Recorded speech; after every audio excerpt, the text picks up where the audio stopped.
ఎన్టీఆర్ జిల్లా విజయవాడలో ఆశా వర్కర్లు ధర్నాకు దిగారు. తమకు కనీస వేతనాలు చెల్లించాలని డిమాండ్ చేశారు.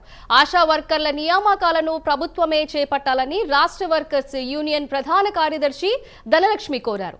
అలాగే ఆరోగ్య భద్రతా చట్టం తేవాలని ఆమె డిమాండ్ చేశారు.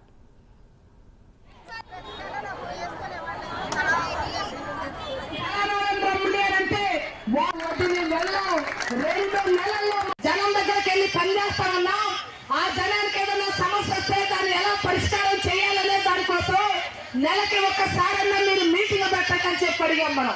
ఆ నేపథ్యంలోనే ఆషాఢం వచ్చింది. మొదట్లో టీఏడిఎల్ లేవు, మనం కొట్లాడిన తర్వాత బిస్కెట్లు ఇచ్చారు, ఒకసారి టీ ఇచ్చారు.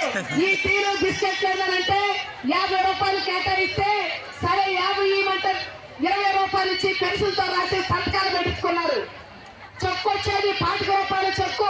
ఆ చెక్కు మీద సర్పంచ్ గారు ఏఎన్ఎల్ గారు సంతకం పెడితే ఆ 25 రూపాయల చెక్కు మార్చుకోవడానికి మండల కేంద్రంలో ఉందా బ్యాంక్ దగ్గరికి వెళ్ళాలి. మనం వీటన్నిటిని దాటుకొని వచ్చాం. ఈ రోజు ఆశా వర్కర్ ఒంటి మీద తెల్ల చీర ఉంది అంటే అది సిఐటి ఆధ్వర్యంలో